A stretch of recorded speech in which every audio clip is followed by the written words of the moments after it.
Estamos aquí con Eva López Barrio, directora do programa Women Emprende da Universidade de Santiago de Compostela. Bom día, gracias por estar aquí. Gracias a vos. Eva, ti eres a directora do programa Women Emprende. En que consiste o teu traballo? O meu traballo consiste en axudar as mulleres da universidade, da comunidade universitaria, as que queiran montar a súa propia empresa, pois a facelo realidade.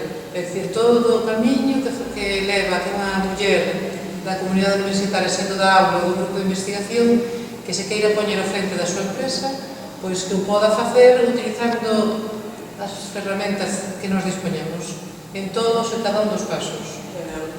Poderías nos falar de como foron os seus inicios nesta área profesional? Por que elixiu este campo? Os inicios meus, personais. Eu teño un doble perfil que creo que este traballo é bastante interesante. Eu, a parte dos estudios universitarios, que fixen económicas, despois estuve dentro dun grupo de investigación da facultade. É dicir, que por un lado conozco ben o funcionamento da universidade dentro do departamento do lado de investigación, nos meus estudios de doutoramento.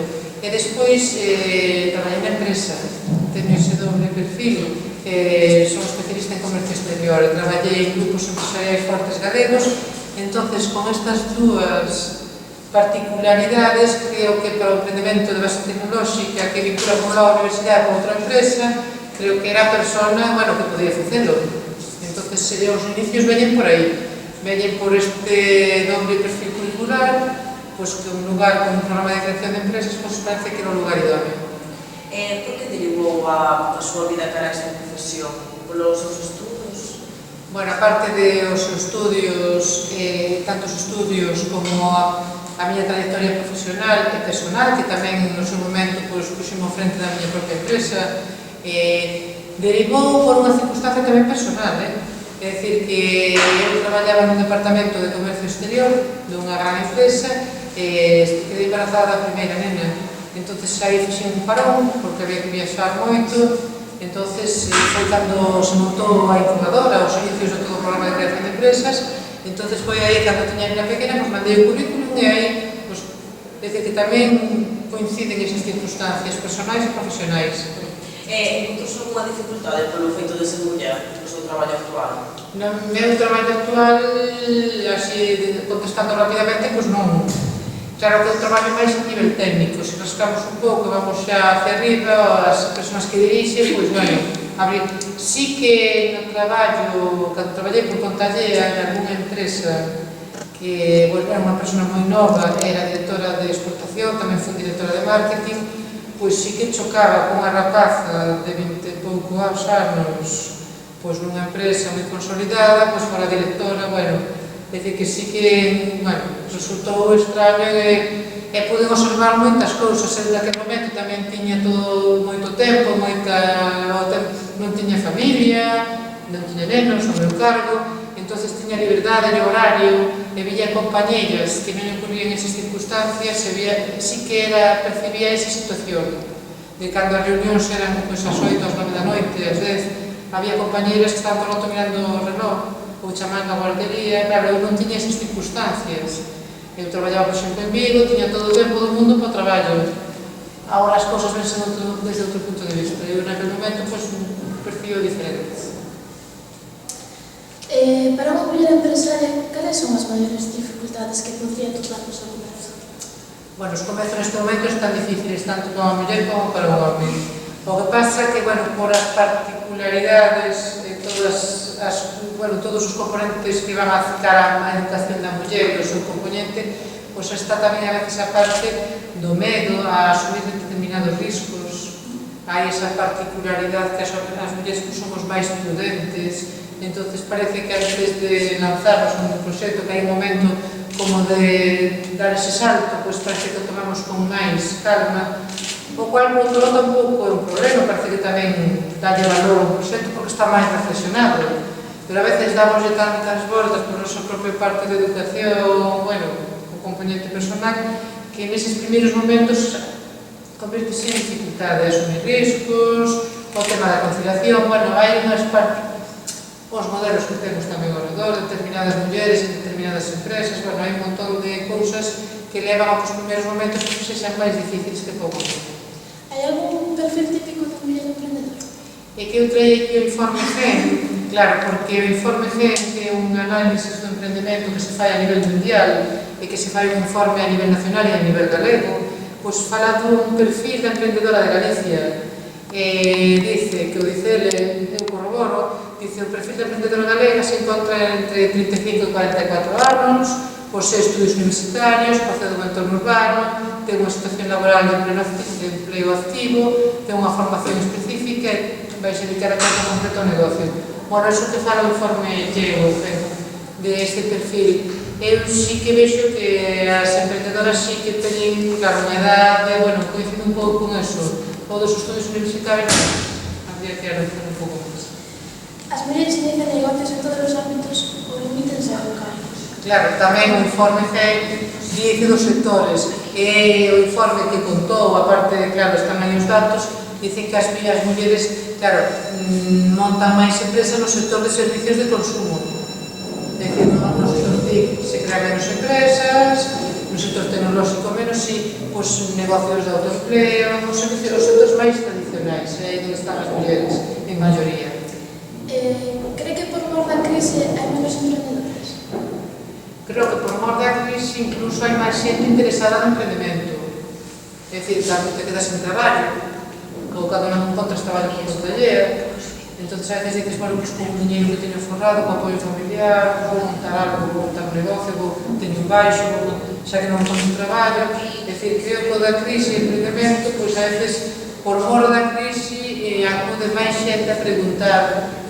Outra cousa é que se creen empresas como se debe crear. Outra cousa é que como eso por necesidade e por apuros, pois a veces montamos empresas pouco reflexionadas, e entón iso é un peligro. Ahora, continuando, gustaría saber cal era a situación da muller a principios do século pasado. Do século XX. Sí, que roles tiña que establecido xa? Claro, hoxe na charla que falamos dos roles masculinos. Os roles, bueno, pois, ainda que eu non son experta en xénero, nin teño estudios superiores en esa temática, eran os máis asociados aos roles reproductivos, os que quedaban no ámbito do fogar, o de nai, esposa, de señorita. Pasouse ser de nena, señorita, pasar a ser esposa de, viuda de, é dicir, sempre era ese rol para outro, e despois os traballos estaban máis dentro da casa. Ainda no caso de Galicia tamén hai que falar da particularidade de moitas mulleres, tanto na pesca como no agro, que foron mulleres que, a principios do século, que levaban a frente as súas explotacións, traballaban non só no fogar, e mantiñan a súa casa. É dicir, ese papel matriarcal galego é moi importante e fai particular a sociedade galega tamén. As diferencias desa muller con a muller actual son evidentes, pero hai un tipo de rol do pasado que todavía priorizado. Eu creo que moitos destes roles vinculados ao reproductivo, o de nai, o do cuidado, de feito vai estar ben que cuida dos nenos, inclui que cuida das persoas maiores, ainda siguen en maioría sendo as mulleres, aunque, bueno, as cousas tamén están cambiando, tamén hai que dicirlo. En moitas familias, pois, homens e mulleres reparten as súas labores, pero, bueno, ese rol de cuidado, esa educación, é impresionante. E despois eu tamén noto un retroceso na actualidade, por exemplo, nas rapazas máis novas, que ven como teñen que agradar ou vestirse de cara aos demais, agradar, pois, películas como Crepúsculo, sagas como as de Disney, pois levan uns modelos de Barbie ou de mulleres que son para agradar aos demais, mulleres obxecto, que me parece que hai un pequeno retroceso, é dicir, que falamos, non sei, ahora está tan de moda, pois, 50 sombras de Grey, ou series como Crepúsculo, onde o ideal de amor romántico, onde ele é unha persona que ten que dar todo, e agradar, incluso hai un tema de como maltrato ou de dominio, e hai que asumilo. Entonces, me parece peligroso este tipo de mensaxes que se están dando hoxe en día. O mellor non estamos tan lonxanos dos principios do século pasado que falábamos, é dicir, que estes novos modelos védenos porque ahora hai unha campaña de si te controla algo, algo te quiere, non hai esa presión, porque está en un instituto. Entonces, se unha rapaza nova nunha sociedade supostamente igualitaria dice que un compañeiro, seu mozo, lle controla os mensaxes de WhatsApp, ou lle controla como se viste, ou que a amistades ten, pois eu creo que hai unha relación de igualdade. Que ao final parece ser o século pasado. Ou peor, incluso, claro. Nunha comparativa europea, como situaría a España no nivel de igualdade? A ver, a nivel legislativo, eu creo que se acadaron moito que estamos casi en un estado igualitario, é dicir, a legislación española, a galega, que foi pioneira antes que nacional, e a nivel legislativo hai moito acadado, é dicir, que estamos igual. Despois, a nivel real, pois é unha sociedade desigualitaria, máis desigualitaria que as sociedades nórdicas. Ainda que hai estudios que indican que sociedades como as suecas ou as finlandesas, que temos neste momento como referente de igualdade, despois non son tanto como se dicen, é dicir, que nos hogares, pois, que se manifestan algúns problemas, que, bueno, pero está claro que as sociedades nórdicas son moito máis avanzadas, e ainda non extraña que mulleres estén ao frente de empresas, entre os consellos de administración. Pois é obligatorio por lei que o 40% das mulleres que estén nos consellos de administración na sociedade non se só se plantexa, e aquí dice, pero hai que meterlas por forza. Se non son boas, este tema de social ainda é diferente. Ahora, centrándonos no ámbito académico, como influyen os estereotipos a hora de escoller que estudos realizar? Pois influyen moito, porque se nós estamos como mulleres, nos educan nos roles máis tradicionais vinculados aos roles reproductivos, os do cuidado, pois vamos máis vinculados as carreras de ciencias de saúde, das humanidades, como claro, o noso traballo vai ser complementario mellor no fogar, despois vamos a facer carreiras que despois estén máis vinculadas a esas ciencias, as humanidades, jurídicas, sociais, para as nosas posicións, porque o noso sueldo será complemento. Entonces, claro, non vai ser para montar unha empresa, non vai ser como un complemento. Entonces, falábamos do sector TIC, que é o sector tecnolóxico, da informática, que é máis masculinizado, pois por esos roles, claro. Pódese dicir, entonces, que existen estudios tradicionalmente asociados ás mulleres? Sí, aparte non o digo eu, sino que hai estudios, a literatura dice que hai estudios masculinizados e estudios feminizados. De feito, cando acudes a unha facultade, unha aula de psicología, de medicina, de dereito, de ciencias da educación, pois son carreiras, por exemplo, para a ciencia da educación son todos rapazas, as que hai, incluso hai os roles masculinos, os estereotipos que van a ocurrir a que a familia pois non se vexa estudiando para dar despois na escola infantil, que pode ter, pois, facelo moi ben, pero sí que hai carreiras, bueno, as cargas enxeñerías, pois sí que son carreiras bastante masculinizadas. E se unha muller decide facer enxeñería ou un estudio, unha carreira que non se tinga aos estudios tradicionais das mulleres, debe demostrar máis a súa valía. Claro, de feito, son menos as que hai, e normalmente son moi boas. É dicir, son moi boas notas, claro, pasaron xa unha criba. Entonces, claro, que tuveron nos primeiros anos destas carreras, o mellor na aula hai encontras poucas, pero encontras e incluso se van perdendo e non rematan os seus estudios, pero hainas e as que hai normalmente son moi boas. En que situación se encontra a muller hoxe en día a nivel universitario? Está totalmente adaptada? Bueno, que claro que decimos que as mulleres están na universidade, claro que están na universidade, por suposto, e a nivel xenérico son maioría, sin entrar, son maioría, e son as rapazas que sacan mellores notas. É dicir, que sí que as mulleres están na universidade e están recibindo a formación, están ben formadas, pois non vamos dicir que non, claro. En canto ás TICs, supoñen unha ventaxa ou desventaxa para as mulleres? Claro, as TIC como ferramenta e o as TIC como estudios.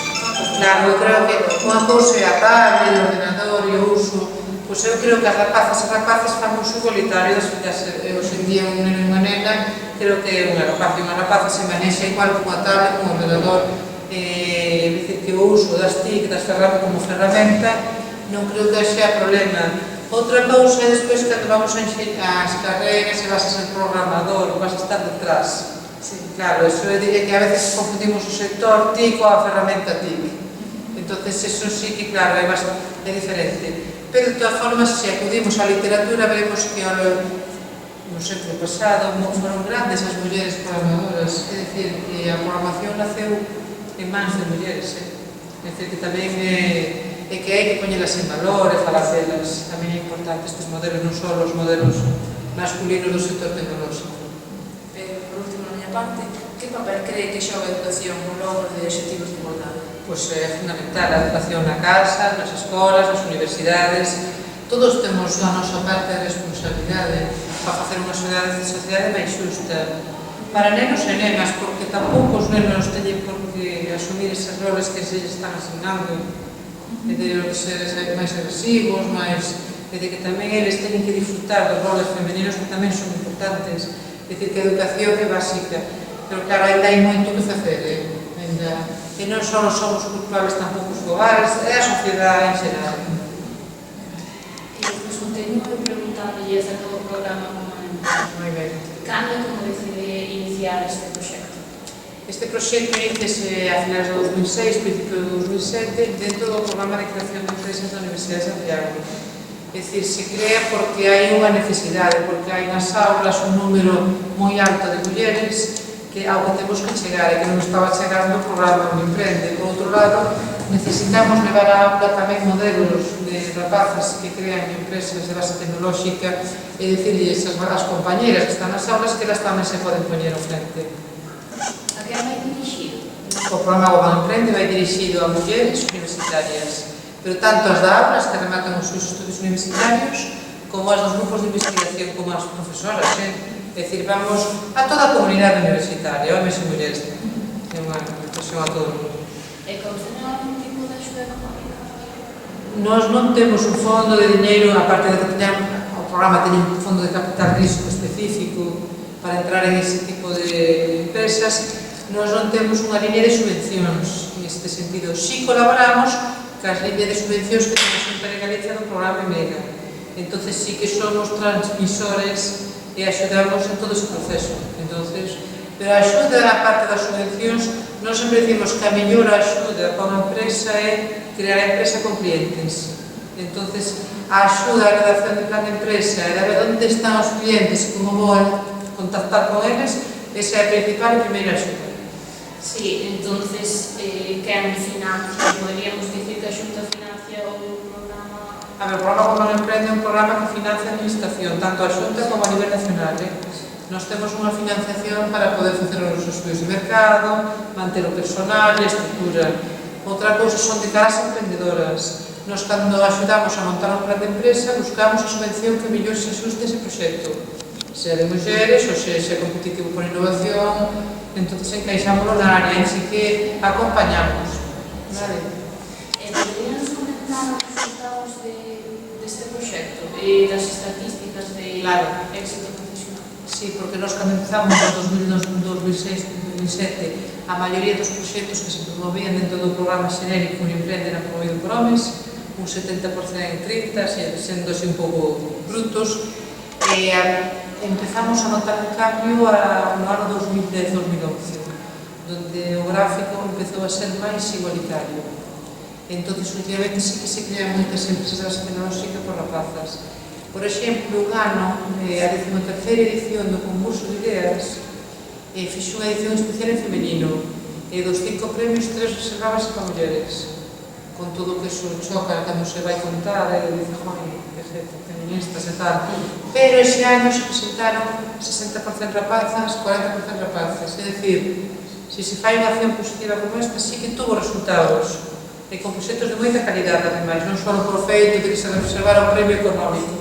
Entón, sí que houve un resultado. Aí foi no ano 2012-2013.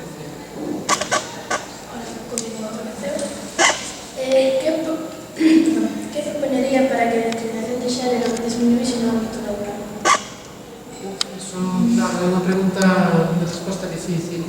Bueno, por exemplo, unha cousa concreta, porque a veces non se contesta que se tomar o concreto, se non pode dicir, bueno, a sociedade ten que cambiar.